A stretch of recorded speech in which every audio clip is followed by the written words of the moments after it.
Morning, www.andrewmarkmusic.com. This is a Riffvlog on fighting evil with hate. Well, I guess we have to first define some terms. Defining what evil is. I am a Gnostic. I describe as an agnostic Gnostic.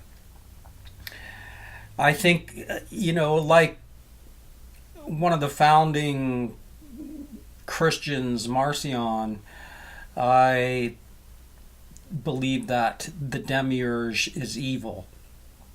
So I have a dualist view or type of ditheism that I hold as compared to the non-dual schools of philosophy that view the demiurge as a necessary antagonist that every human being has to confront and overcome. Now, let me say that I do, as a metaphysic, I do believe that is possible. It's just not the camp that I sit in. And I'm not going to argue. I've argued this many times in other videos, and I'm not going to go over it again.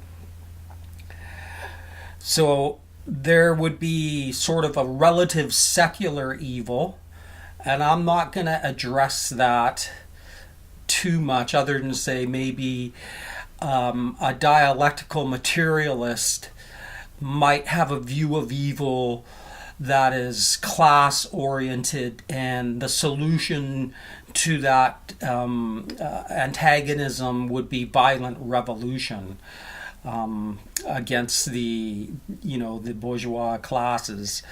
This is something I reject, and I reject it because of my Gnostic view on spiritual evil, and that the demiurge is real and that it's evil. What goodness exists here gets into alternative cosmologies and who Sophia is and what happened in antiquity. That's why I describe as an agnostic Gnostic. I don't have definitive answers to these questions. But if we look at the Kristos and from a very general perspective on how he reacted to spiritual evil, the one thing we know for sure is that he didn't react to it through physical violence, and he didn't advocate physical revolution, armed insurrection and revolution against the ruling plutocrats. Now, there's a part of me, that's a pragmatist, a secular pragmatist, and in the absolute worst case scenario, then I would say it's justifiable. But very, very seldomly. I think there are other ways to go about dealing with these issues that would, get better results in the end. I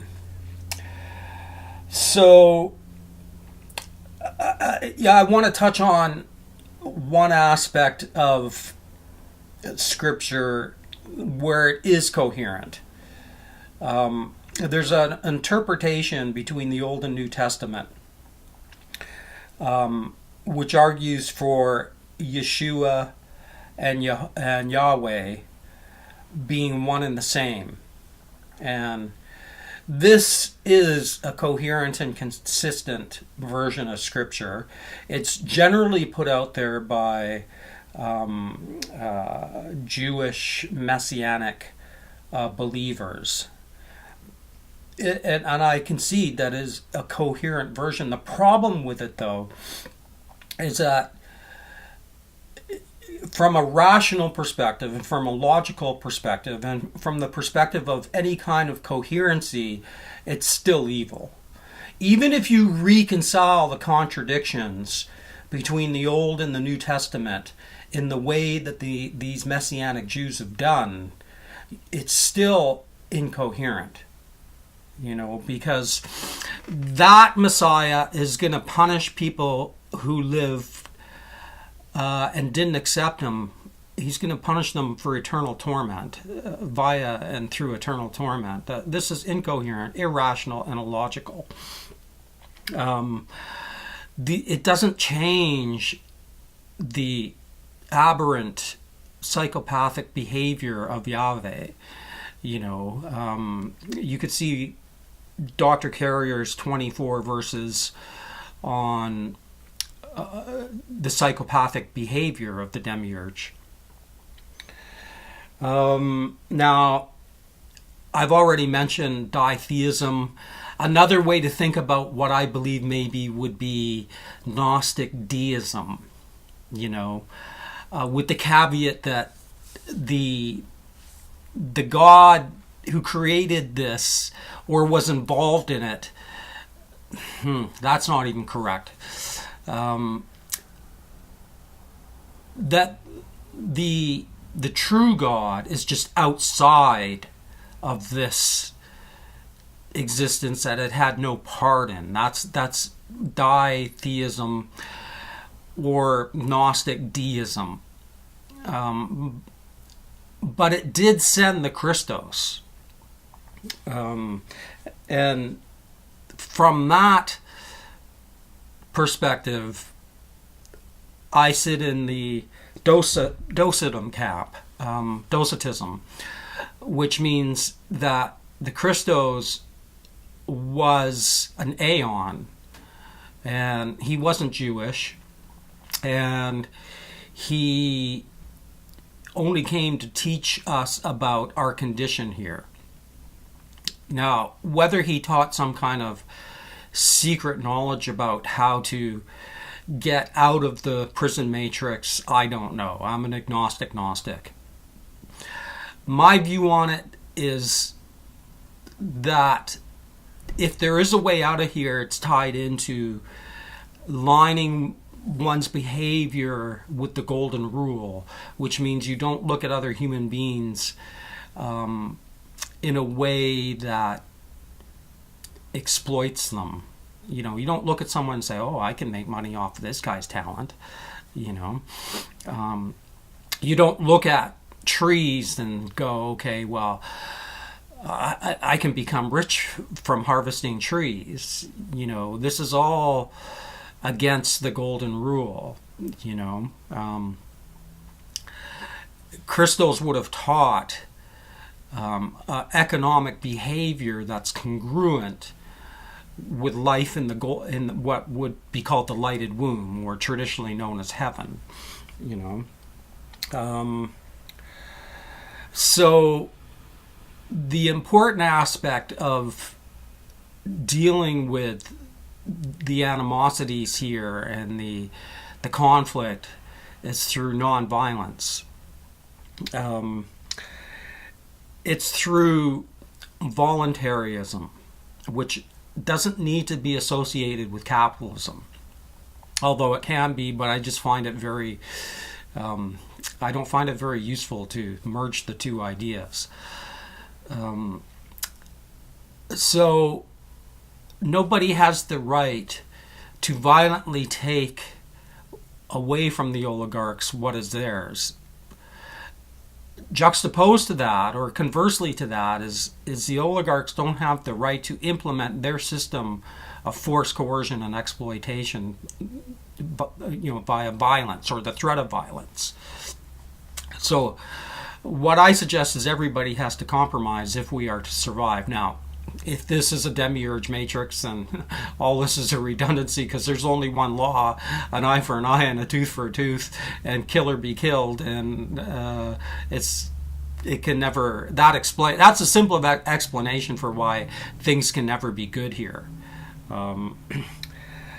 But having said that, we do have the faculties of logic and reason, and I believe that the first Gnostics like Marcion, were applying logic and reason to the best of their ability to spirituality. And I think that, we understand much better now the faculties of logic and reason. And we can apply them in ways to spirituality where there becomes a coherent argument for spiritual beliefs.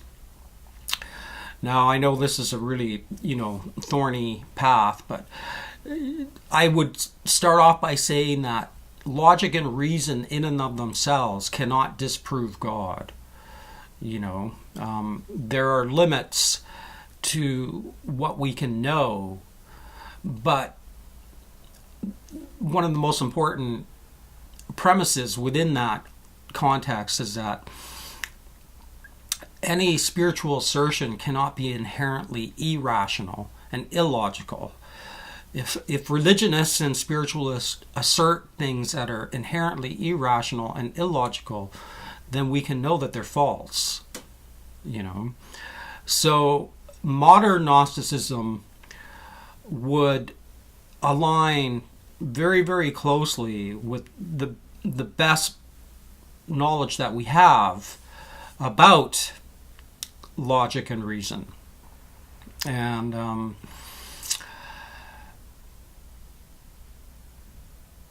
create systems, economic systems, that align with that ethic.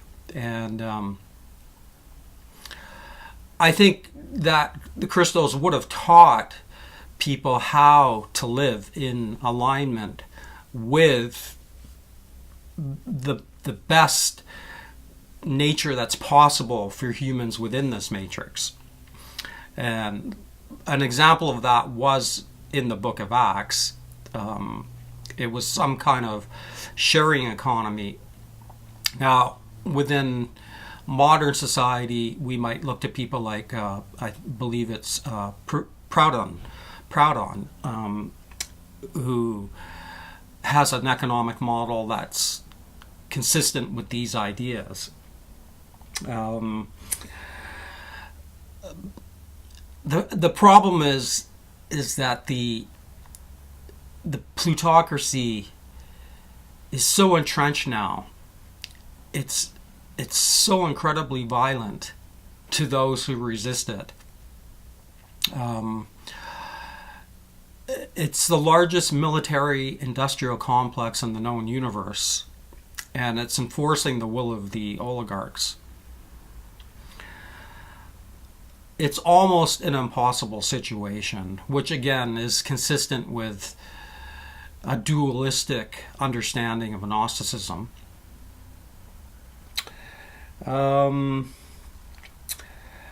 So, in a lot of ways, I view this as a catch-22 situation. If my understanding of the demiurge is correct, then there isn't much that we can do, and everything we do ends up to be a no-win situation, because the demiurge and the archons have every base covered within what's legally theirs. Now, I've touched on the problem of evil from my dualistic Gnostic view, and the only explanation that I can come up with is that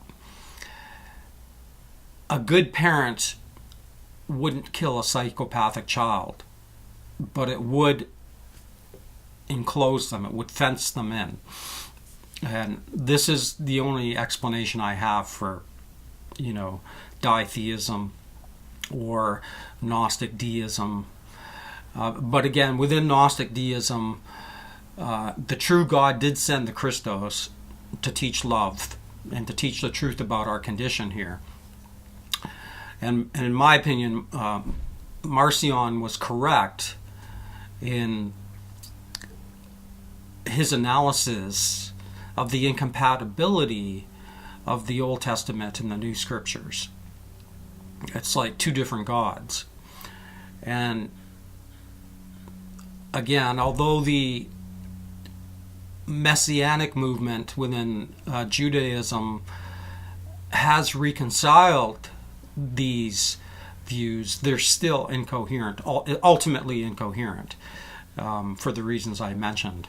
We're still dealing with a God who would punish people forever for not accepting some very strange ideas written in its scripture. So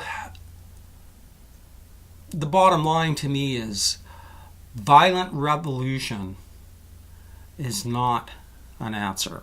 You know, if one believes in the Kristos in the way that he portrayed his life, or the way his life was portrayed, then it's unjustifiable.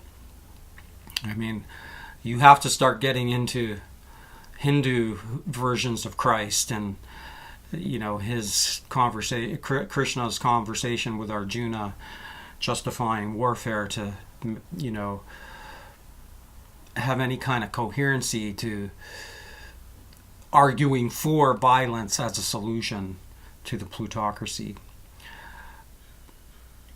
I don't buy that argument. I sit squarely in the non-violent camp and use the pen. You know, my guitars are my guns.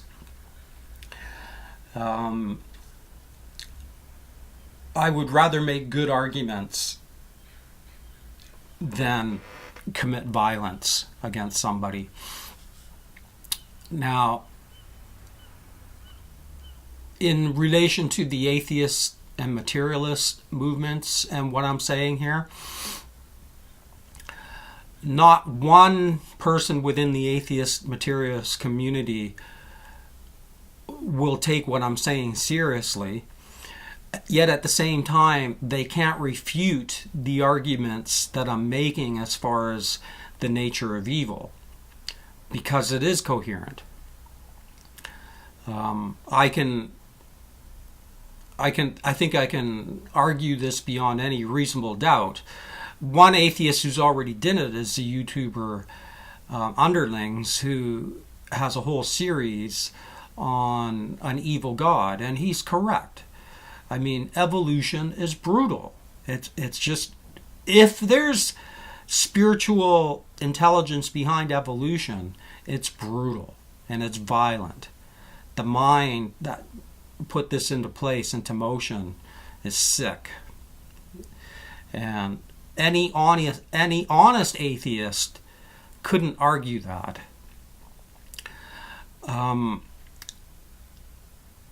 I 100% agree with atheists when they use logic and reason to rightfully deconstruct the religions of the demiurge. These religions are all irrational, illogical, and false. But that doesn't mean that God doesn't exist. And the Occam's razor would say, well, if we're in an evil condition, then maybe the obvious, simplest answer to this is God is evil. You know, that the demiurge is real and that the demiurge is evil, and this is not a new idea. And the people who promoted this idea were wiped off the face of the earth.